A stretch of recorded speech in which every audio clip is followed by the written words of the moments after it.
Hello everybody, I'm Neil Canales and we're in historic Galveston, Texas. Galveston was hit by Hurricane Ike. Galveston was hit hard by Hurricane Ike. We have an example here and we have other examples to show you, and I'm afraid they're just as bad.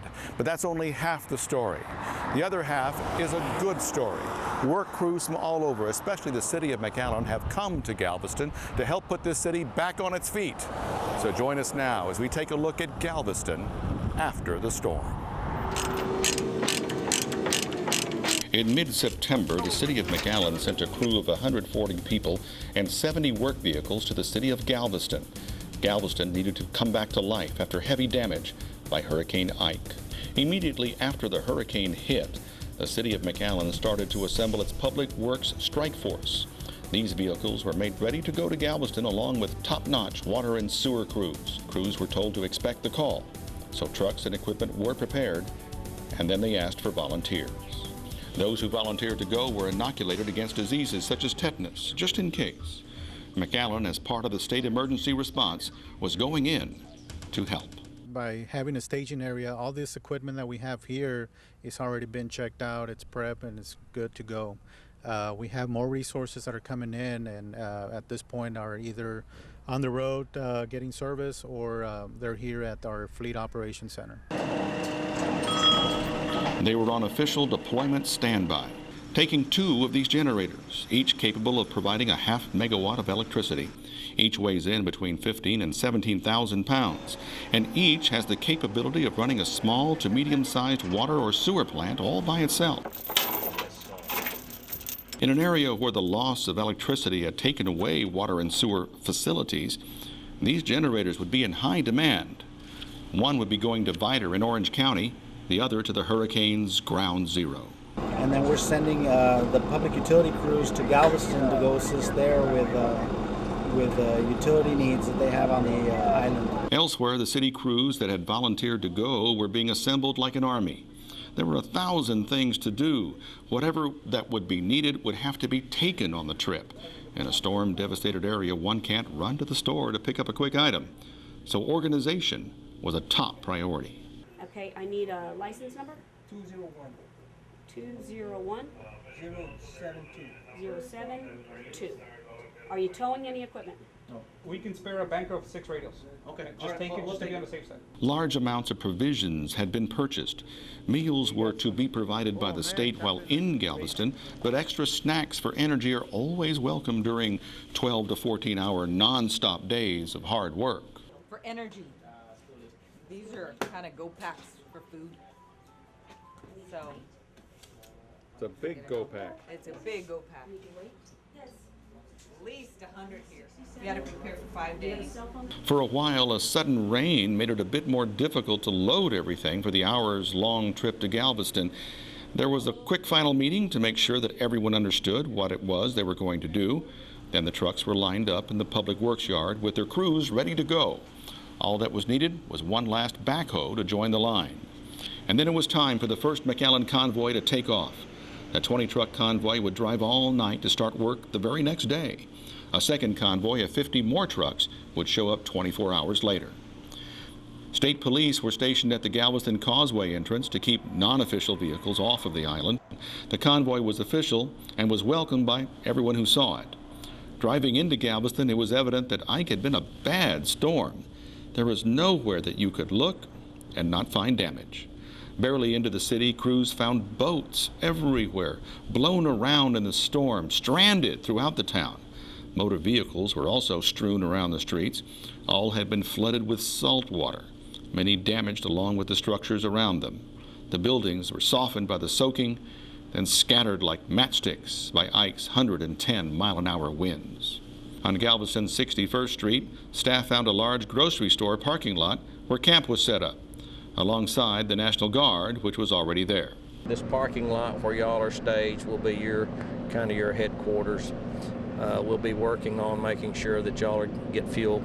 This parking lot became the official campsite for Camp McAllen. Take a left all the way to Galveston, and you'll see it on your right. The first order of business for the city of McAllen employees was to discover what had been destroyed and where to find it so they could fix it. Meanwhile, volunteer engineers had been sent in by the state to assess the damage. We know we've got some bad pumps. We know we're going to need some more generators to get those up. So this 500 kW you brought to us is going to come in real handy. So that process is ongoing. It will be ongoing, of course, with the resources that you all brought with your team. That's going to help them as they bring the water system up, as they troubleshoot the lines, you know, as what we'll have to do on the water system. At the same time, the National Guard was setting up satellite communications with the outside world. They were also setting up food and water distribution points all around town.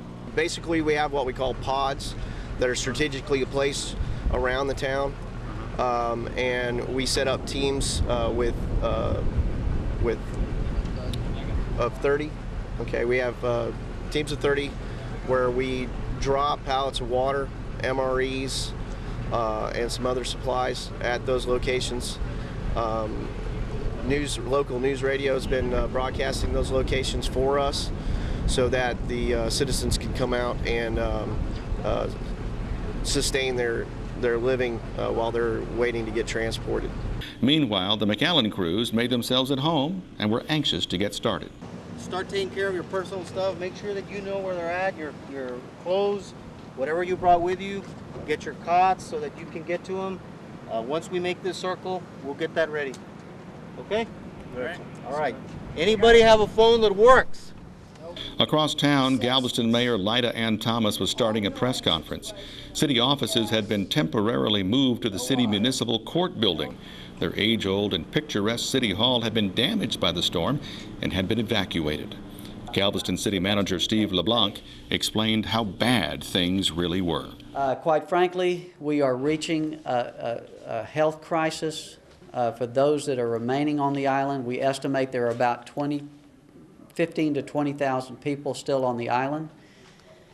We have, the same things: no water, no sewer, no electricity, no gas. And we are concerned about that, and to that end, we are encouraging people. We've had at least 3,000 people that have been here that want to get off the island. We want to get them off the island. We're encouraging to leave. Obviously, there are those that are going to want to stay, but we're trying to make some arrangements, to that end to help. We've got some shelters. We've talked to the city of Austin. They're willing to take some more people. The state is being very helpful in helping us to even move some people to San Antonio if necessary. But the bottom line is that Galveston cannot safely, at this point, accommodate its population. And so we're asking and encouraging, strongly encouraging those that are here to leave. And we're certainly telling those that are away to stay away. Only essential first responders and those that can help restore the city are being allowed back in by the mayor, and that's it. So that is the key thing we've got to stress. We don't want to go in a downward spiral. If we would go in a downward spiral if everybody started coming back, and we cannot accommodate you. We are stressed to the max. Our resources are stretched to the max. At a later press conference, the mayor asked the media to spread the word that without water or sewage systems, the Galveston residents who had evacuated before the storm could not come back just yet. We do not have enough water yet for adequate fire protection. The sewer system is still overwhelmed, and an added population at this time would increase our health issues. And some who rode out the storm inside Galveston already had found that their lives had been changed forever. Been through Alicia and stuff like that. It's Category 2, but they say it was a Category 2, but with a Category 4 or 5 storm surge. Like you said, the second after the eye passed, then it felt like the wind was really hard. The second part of the storm was the hardest after the. A lot harder than the first. Yeah, because you could hear, it felt like a train going. Man, it was steady wind. To add insult to injury, you had a tornado dip out of the eye wall. It just just it just took its time coming down where it wanted to. All along Right, all along in here. There was no doubt to the locals and those there to help that the situation throughout Galveston was dire. And so, yeah, this is a pretty serious situation here on this island. If we're not able to maintain basic services, water, power, sanitary sewer, the island isn't in any condition to be inhabited. Getting the water back up and running was imperative if the city was to recover. The Galveston main water plant is an historic building. A cornerstone tells the story of how the building was destroyed in 1900 and then rebuilt in 1904. Inside were old but functional pumps, but pumps which were now not working because of the flooding caused by Ike. The city of McAllen had the crews and the equipment to help with this problem. McAllen Public Utility Manager and Assistant City Manager Roy Rodriguez and Hidalgo County Emergency Management Coordinator Tony Pena met with the Galveston City Manager to lay out a plan of how their water could be restored. How far did the water come up? Well, the whole west end of the island was covered, from Gulf to Bay. Wow. And it was about 15 feet surge on the, I mean, that's not counting waves, on the Gulf side, and stacked up on the bay, it was about 18 or so feet. If you further you went up into the bay, the higher it got. So, a lot of water. One of the McAllen half-megawatt electric generators was taken to the water plant to be readied in case it would be needed. The local electric company was trying to restore power to the plant, offering hope in maybe a day or two. City of McAllen master electrician Rene Gracia diagnosed the plant's problems, and a plan was put into action to have city water flowing again. One group would work on cleaning out the damaged pumps, rewiring if necessary. Another group would investigate how to bypass everything if that route would be needed. It looked like a slow, hard job, fixing each piece one at a time. An example of the extent of the damage to Galveston was found just across the street from the water plant. McAllen crews found people who rode out the storm at home. Upstairs, we would have drowned. My kids, we would have drowned. We'd have to put them on our necks or something, I guess. But what about the wind and when it was pounding? I mean, we just stayed upstairs and just laid in the bed and prayed, hoping it would finally go away. It sounds like it'd be kind of scary. Yeah, it was. The water was up over my car. The whole car was, we didn't even see the car anymore. We looked out the window, we couldn't even see the car. It was like no cars no more. Then the next day, we see half of the cars anyway. The watermark on the wall of their apartment was well over everyone's head, and everything downstairs was soaked and covered with mud. The TV set, everything in the kitchen, the walls were sagging with the weight of the water which had robbed the sheetrock of its strength. It was bad all around. Neighbor Reginald Bolden had a very similar experience. Where were you during the storm? At the house. Inside? Yeah, I was there. What happened? What happened? To be honest, I just happened to see the water rise. It came to the curb, think nothing of it. The next thing you know, it started getting higher and higher. You know, I'm looking downstairs. I'm like, oh man, this ain't the deal, you know what I mean? Wasn't that scary? The water coming up in the house? Yeah, you can hear it like a tidal wave just coming up. I said, man, I'm thinking I don't get out of here so I can jump out the window. If I got to float, kick one of them doors down, float till I grab something that's high. All of these people were moved to San Antonio shortly after these interviews. The Galveston Housing Authority condemned their homes as unlivable. Right now, these housing units are not livable, so that's why we are going through every unit, and the fire marshal has condemned them as not livable, so we're going to be trying to evacuate them to San Antonio. On the west side of town is a small subdivision in the area of Pruitt Street. Every single home in this subdivision was a total loss. This was to be a retirement home and an equity nest egg for an elderly couple, but there was little to be saved. Even the ceiling fans drooped with the weight of waterlogged wooden blades. Some residents were doing what they could to assess damage and find an item here and there that hadn't been destroyed. Chris Gonzalez says he lost a lot of possessions, but was grateful that his family was safe. The storm was pretty bad. The wind was blowing real hard out of this way, really good hurricane gusts, and you could feel it hit the side of the house. and the water started coming in and started rising and rising and rising. I have a set of steps that go up to the second floor. Right before the center of the eye of the storm came over, yeah, it was about 3 steps from getting into the second floor, which is about right under that second set of the first set of windows, right above the first set of right above the first set of windows, and the whole house was moving back and forth. And you all were up there on the second floor? Yeah, we were up there. What did it feel like? It was scary, real scary. Were you making plans on getting out the window or something? Yeah, either getting up in the attic or something if it got any higher. But none of the water got to the second floor, thank God. But it was pretty scary. The door that at the end of the stairs to get up to the second floor was actually breathing back and forth. The water was moving so sloshy through there. Yeah. All the sheetrock and everything is blown out.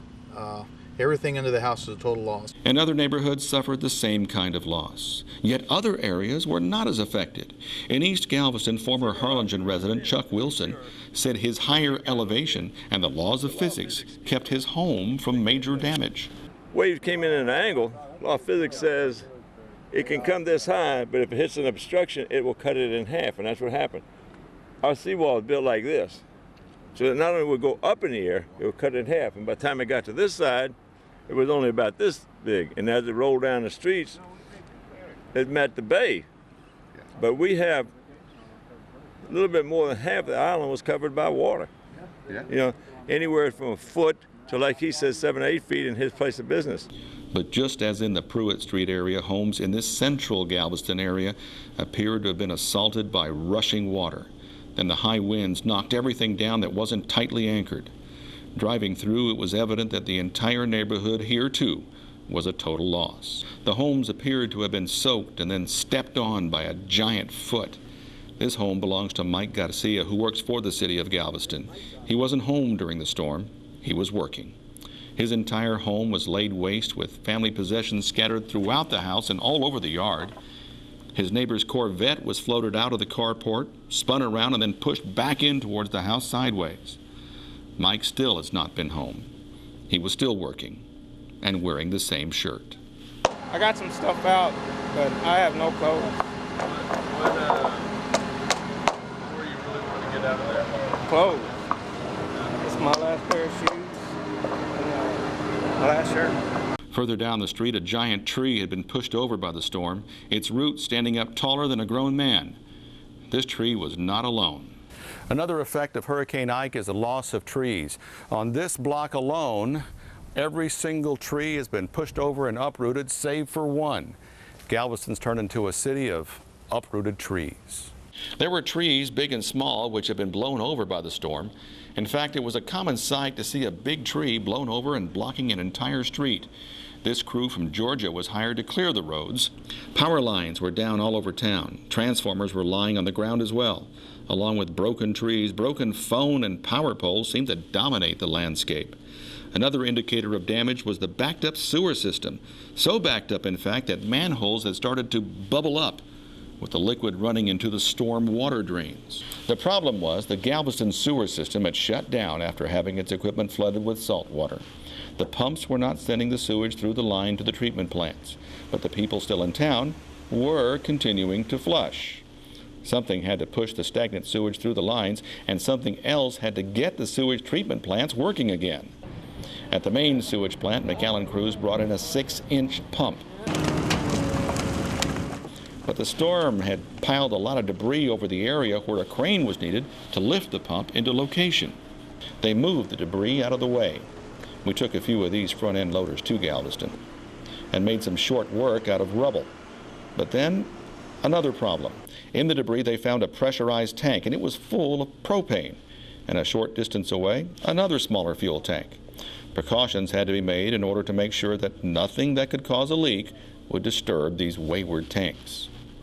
Then the crane arrived, also brought in from McAllen.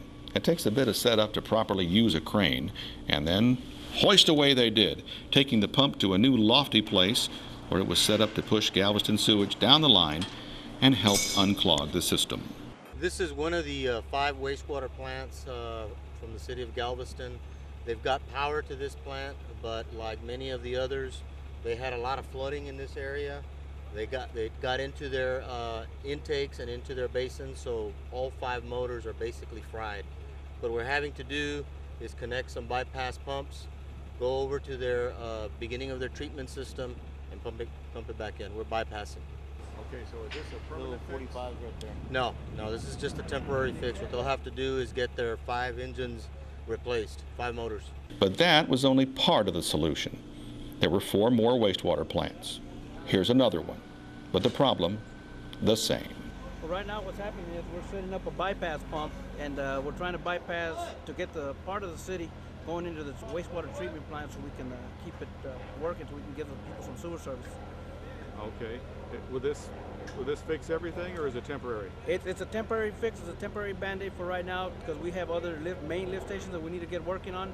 But once we set them up, we should be able to give some sort of service to some of the people here in Galveston. So. Wow. Okay. How big a job is this? It's a major undertaking. We're trying a little bit at a time, but we'll get them back on their feet a little bit at a time. How long will this take out here today? For today, it's going to take all day. Galveston is famous for its seawall, the hurricane wall constructed after the big storm of 1900. It's helped the city many times. Rudy Betancourt lives just yards away from the seawall and the Gulf. He stayed in his home during the storm. The seawall's a concave, and the waves come and it pushes it back out. And then when the waves are going back out, you got another set of waves, and they just crash and come over the seawall, and then it washes all this debris in here. Okay, so there's some debris in front of your house here. Was this it? Yeah, that was all up against my fence and stuff like that.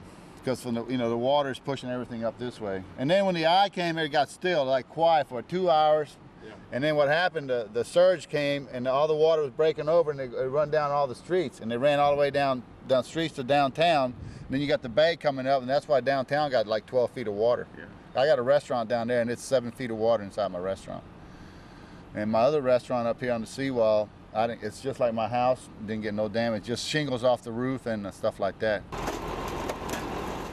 But just a few hundred yards up Seawall Avenue, the story was quite different. Famous Galveston landmarks such as the Balinese Room, where some of the most famous names in show business have performed, were completely destroyed. Here's a building which is teetering on its last legs. One effect of a hurricane is all of the debris that is left behind. We're standing on the seawall. The Gulf is just yards over here to this side. Over here, debris upon debris upon debris, all pushed out here by the storm. Now it's been swept together, and the city of McAllen has been cleaning it up and will continue to do so until it is all gone. The job of cleaning up the debris was taken on by McAllen crews, using grapple trucks which can grab large handfuls of anything and drop the load into waiting trucks. It took 2 days to finish this job. What we're doing here is we're helping open up Seawall, which is one of the major streets here that runs along the Gulf here.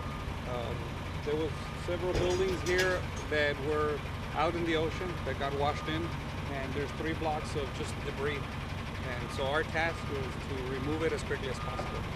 We have loaders here, grapple trucks from our brush department. We have crews from residential, from the commercial box department, from streets, from engineering, parks. So there's crews from every department in the city helping out to get this street open. Some local residents appreciated Camp McAllen's efforts. People, when I'm driving around, I see them. I mean, it just breaks my heart to see how their houses, how they're destroyed. And sometimes I just see little kids, and they remind me of my kids back at home. And I just think about it, and like, man, I just wish I could help them out more. In fact, the spirit of doing right by your fellow man carried throughout all of Camp McAllen. The attitude was do good and carry on. One of the crews saw some looters stripping a pickup. Where you all at? Right here. DPS was there. We called DPS, the headquarters. They were there within 3 minutes. We put 5 guys in jail, or 4 guys in jail. Yeah. And so we're good. So if you all encounter that out there, make sure you call it in. We'll notify DPS and the city, and they'll get out there right quick and get it taken care of. We're helping people that need the help. If we were in the same situation, we would all, would like for some help also. So, it feels good to help somebody out when they need them, and not just because, oh, you owe me one. I'm doing it because I really want to help somebody. that's what I do, and that's what I'll be doing until it's time for us to leave. Back at the main water plant, crews got the old Galveston pumps working. Finally, there was clear city water flowing again. One Galveston water plant worker was appreciative, and he thanked the Camp McAllen crews for their hard work. Across town was a water pump station. Floodwater inside had shut the place down. We had to get that water out. Inside was a complete mess. All electrical had been shorted out and mechanical brought to a screeching halt. We're inside the water pump house right now on the first floor landing. First floor itself is over here, about 3 feet below the water level. Second floor is up here. If you notice, second floor, there's debris from the flood, the water line. It's higher than the second floor. How much higher? We look over to this other side, about 10 inches higher. So everything in this building, every piece of equipment was completely covered with water, and on the second floor, about 10 inches up. Well, our objective was to pump out this chlorination. All the pumps and all the electrical was underground, underwater, so it got flooded out. So of course everything's down, so the storage tanks are not getting filled. So what we needed to do was pump all the water out so they could troubleshoot all the electrical, and it was all underwater. With all that being underwater, doesn't that mean that a lot of that electrical is ruined? Possibly. Some of it can probably be salvaged. The main objective, though, is to get it pumped out so they can get it back online. Some of it's going to have to be replaced, but some of it should be able to be repaired and get back online. Downtown, other McAllen employees were helping Galveston crews recover city property. Underground, for example, traffic signs, any stop signs, street name signs, traffic signals. What we're going to do is we're going to make an entire sweep of the city and pick those up for the city of Galveston, and we're going to take them to their public works yard. As a resource, we have the availability to do that quickly, and so hopefully we can get that done this morning, and that'll take something off of their plate that they don't have to worry about, and they can focus on the infrastructure. McAllen crews treated Galveston like their own hometown. Yeah, a lot of people just throw kisses on us and say thank you, and they're happy with the job. Most of the people. When we leave here and the job is done, it's going to be a new name for this town. It's going to be called McAlveston. Boats were stranded all over town, blown by the winds and the waters of Hurricane Ike. At local marinas, boats were pushed up on land, leaving the water way behind them. This boat made it all the way into the lawn of a local apartment complex on top of a car. There was a shrimp boat stranded a few hundred yards from the water and was resting in front of a row of restaurants. Here's another example. Let's take wind and water working together for a destructive purpose. We're in a very big parking lot. Lots of cars here. Those cars were pushed together by the wind and water, clanged around, and then moved over the curb.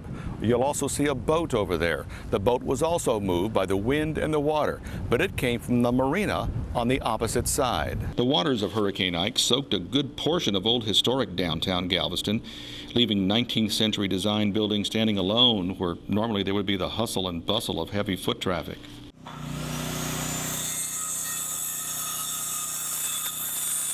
On this day, there were only recovery workers on the streets of downtown. This shop had its windows broken and the contents of the store, well, they were ruined.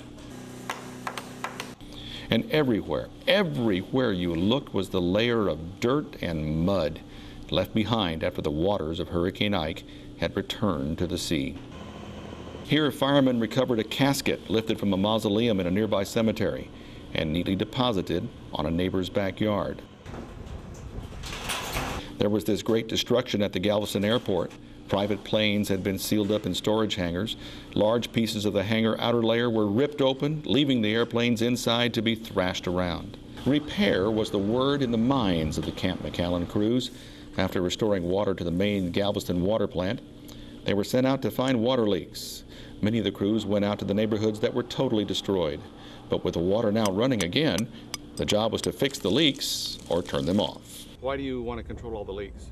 Well, the reason, we can get some more, gain the pressure on the water, on the mains, and there's no water, losing water. Wasting it? Yeah, wasting it. Okay. And so, like, you've been looking, aren't they all in the same place, or are they in different places? Well, they're in different places, and it's a difficult area. It's all, all the debris and everything. It's hard to find the meters. Wow. And they could be in the different areas. Okay. But you find 20 of these, is that significant? Oh yeah, right now, yeah. Every leak found and stopped left more water and created more water pressure for the houses that could still shelter people. 70485. 70485. 038.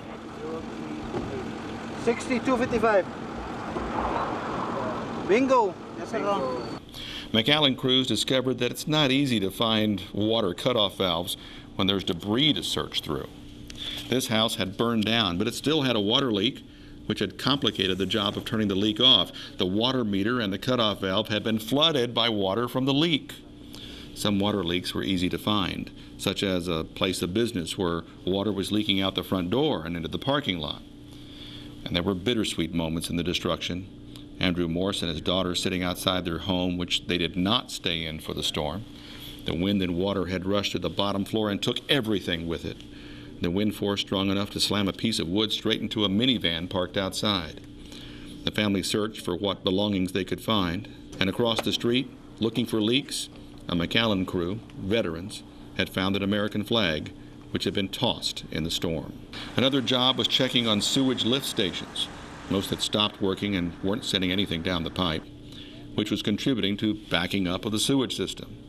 Every lift station had to be evaluated and diagnosis made on what it would take to make it work again. It was all over town. And all over town, people were grateful for the help from Camp McAllen. We've had a lot of thank yous from people, a lot of thank yous from a bunch of people, So it feels good. It feels good, you know, that, you know, people are saying thank you and stuff like that. You know, even for a lot of people think it's a job nobody would want to do, but we have to do it. One work crew was putting the lights in a traffic intersection back together when a caravan came by. It was Galveston residents on the Look and Leave program. They were allowed back in town to get a look, but had to leave by the end of the day. Everybody I run across always waves. Everybody waves. We had lunch today at a great place today. They just welcomed. They opened their arms, welcomed them in, and fed us. Wow. And we don't even know them. Okay. They all thanked. Oh, it was awesome. I felt awesome. I mean, I'm doing something that I believe is good, and I love it. Definitely. Even though traffic light controls had been ruined in the flood, the people were glad to see repair crews making a dent in the damage. Gail Meads had taken her dog Lucky out to welcome the caravans of Look and Leave Galvestonians. The people were happy it wasn't worse. There were those who had a very bad storm experience. Man, I was over there on 40th on the north end by the projects. Man, it was hard, man. What happened? Really, the water, really what it was. The wind wasn't that bad. It was really that water. What happened? Like, it came up back. Like, it wasn't even raining, you know? But it came up from the back, I guess, because the sewers got flooded, and it just started easing up real fast. I thought it was going to come from the south, but it came from the north. And, like, as soon as nighttime came, that's when it really hit, you know? That's when it really started rising. What did you do?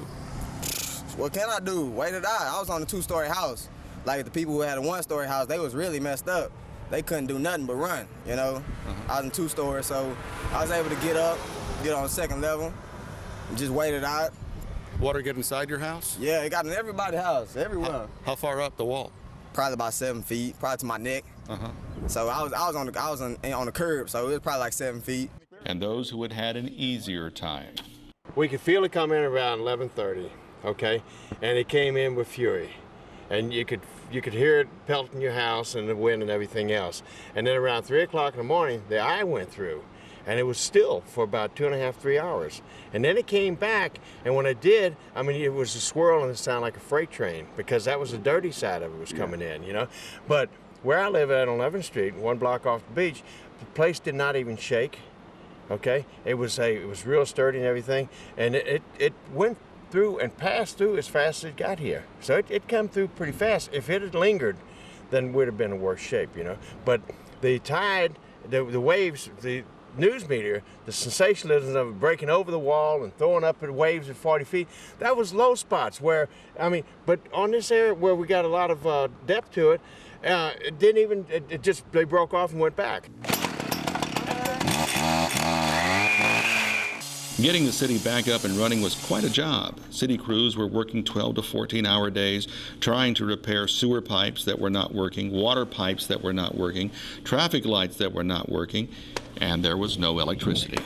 We were called upon to help restore basic services, water, sewer, some traffic control in the city of Galveston after Hurricane Ike.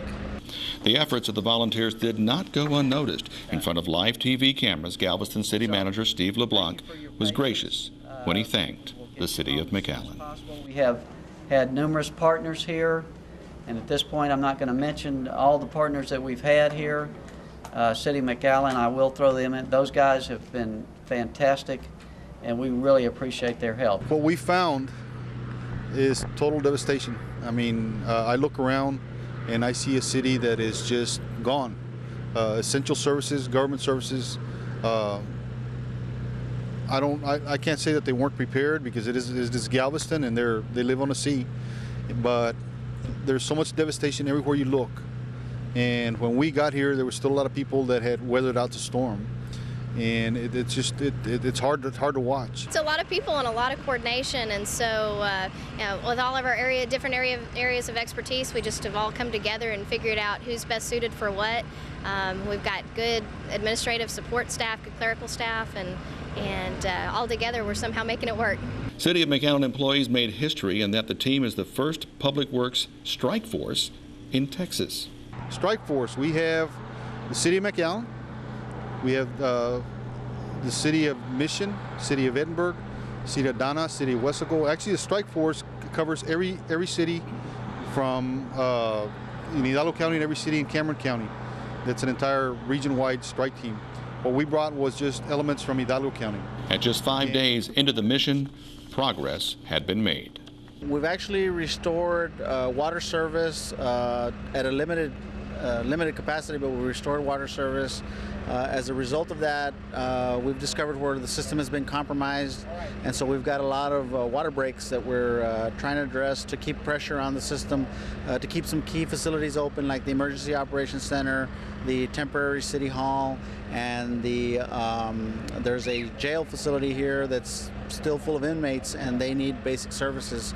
We've also partially, and to a much more limited degree, the sanitary sewer system, and again, we're also helping them with solid waste services. The hurricane blew a lot of the residential bins just everywhere, and so we're helping them get a handle on that, so that the few residents that are here can have the ability to dispose of garbage. The Camp McAllen crew stayed in a parking lot, along with front-end loaders, backhoes, pickup trucks, bucket trucks, cargo trucks, Vector trucks, grapple trucks, and their supplies.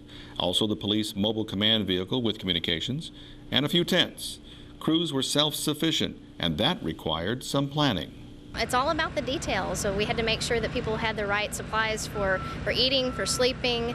We're completely self-contained, so we brought showers and had to remind everybody to bring all of their personal equipment, but by the same token, we had to bring a lot of stuff with us to provide that level of support so that they could live here for an entire week.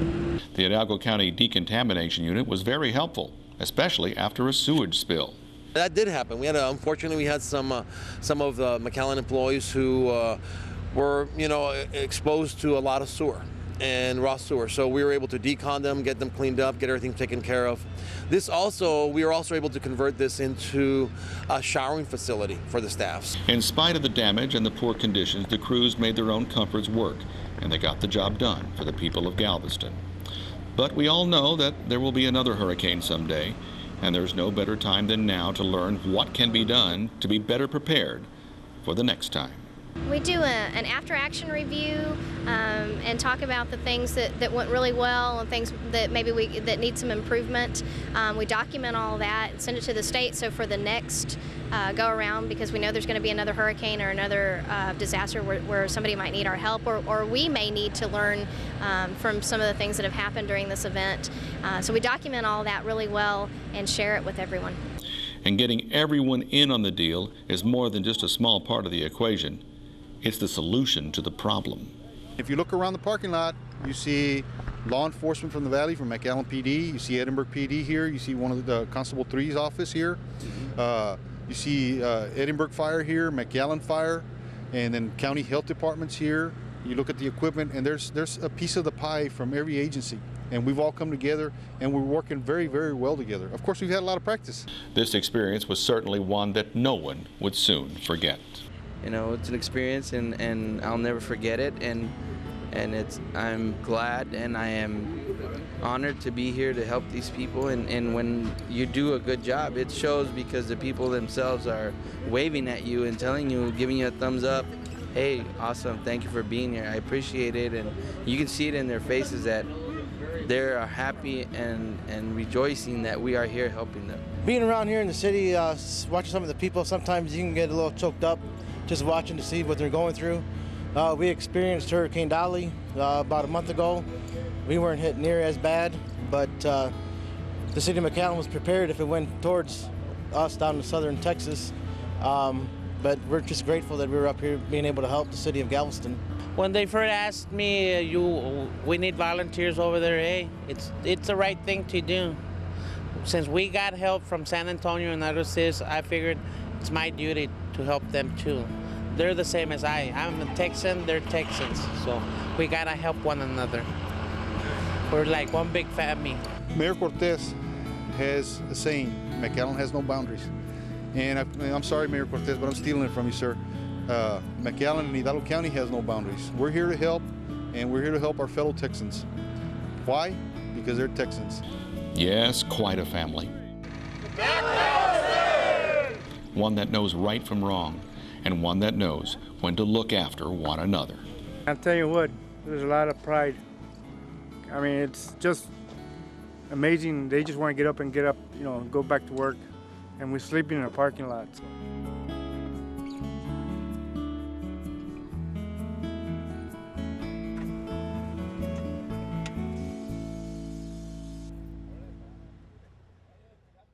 Hurricanes are wind and water. Hurricane Ike, well, it was no different.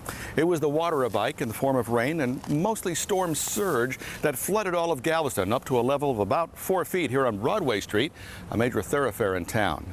The wind of Ike had pushed things around like this boat, at least a mile from the beach to be stranded right here. But it'll be crews working together, people working together like the crews in the city of McAllen that are going to put Galveston back on its feet. One piece and one stranded boat at a time. Thank you for watching. For Jim Bob Sides behind the camera, I'm Neil Canales, MCN 12, Galveston.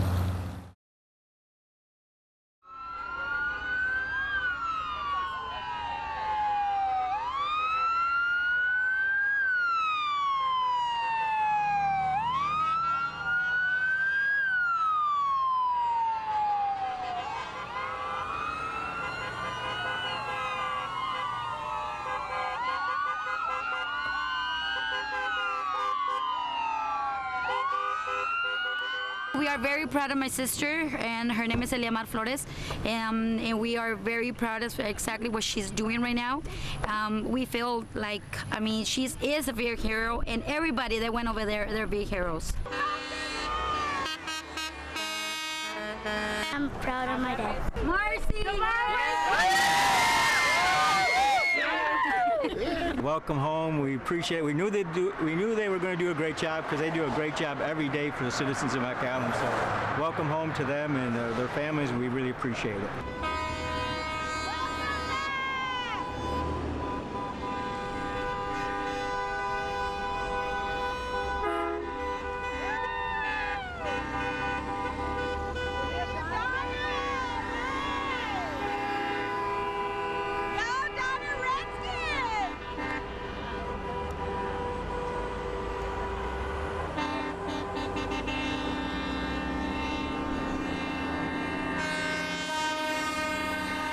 Today is a great day for McAllen and the people of McAllen because of the hard work that our employees have been doing for the citizens of Galveston and Northeast Texas.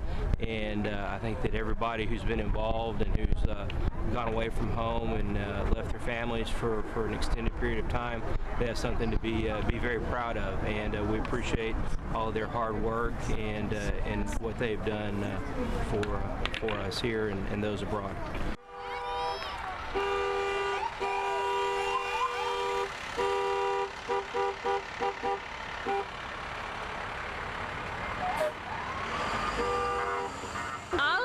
going to be happy to be back at home with their families and to be with in their nice warm beds. You know, a lot of blessings to be counted because there's many people that don't have that.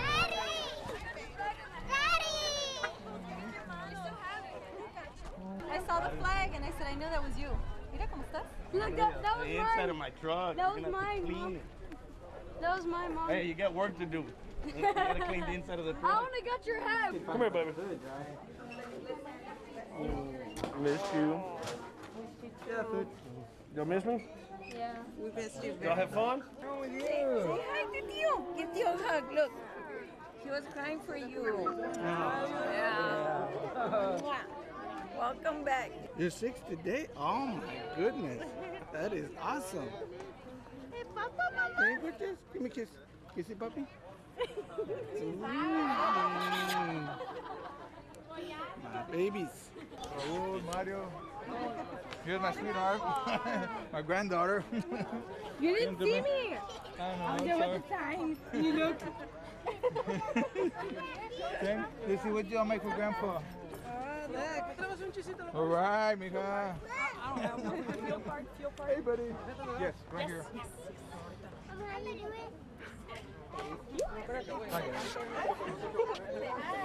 Say hi, mijo.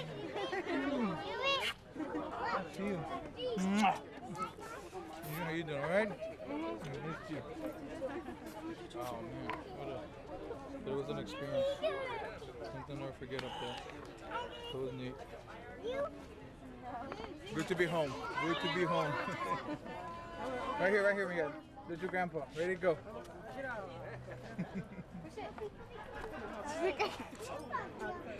Harder. Yay! You got me. Patty.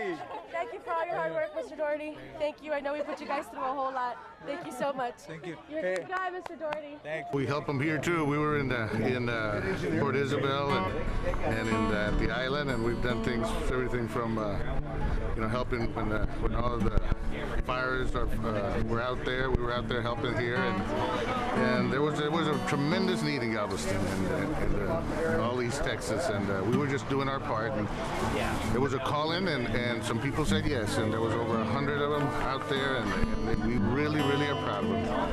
And they made a tremendous difference. They wish they could have stayed. There's some more coming to help them, but we saw those pictures out there, and these guys lived it. These guys lived it. They were in a cot outside, and at night working 12 to 14 hours. And we really appreciate everything they did. And they know that McAllen and the Valley and the people have big hearts. So that's why we're here.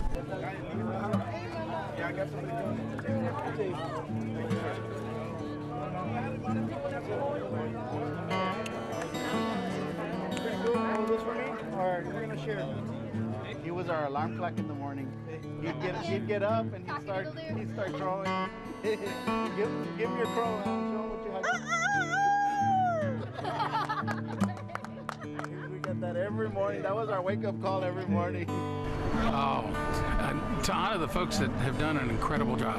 You know, we were fortunate enough to have such incredible staff working for us during Dolly, and when the state called for an opportunity to go do the same, and incredibly much more, the city of Galveston, I think all of our staff took the opportunity and wanted to go help folks that need the help the most. Much like we had people coming in here after Dolly and helping us out. But as I understand, Galveston was just really hurting bad. They had some incredible destruction by the water and waves and didn't have anything up and running. And as I understand, in particular, our PUB crews got their water plant up on generator, started distributing potable water for them at a normal pressure, but in a small area, and same thing with sewer. And to have been able to accomplish that, these guys worked so many long hours, away from their families, away from home, in Spartan conditions at Camp McAllen, and have done an incredible job. And it's the least that I can do to be out here to welcome them home. kind of have a little experience in getting ready for hurricanes. We had Dolly come through. Our crews are really good at doing this, and so I think it's a show of support. And you know, someday if it's reciprocal, great. And so, but we're all Texans. We're all in it together, and so we're proud that our guys went up there. Thank you, ma'am, for letting him go. Thank you.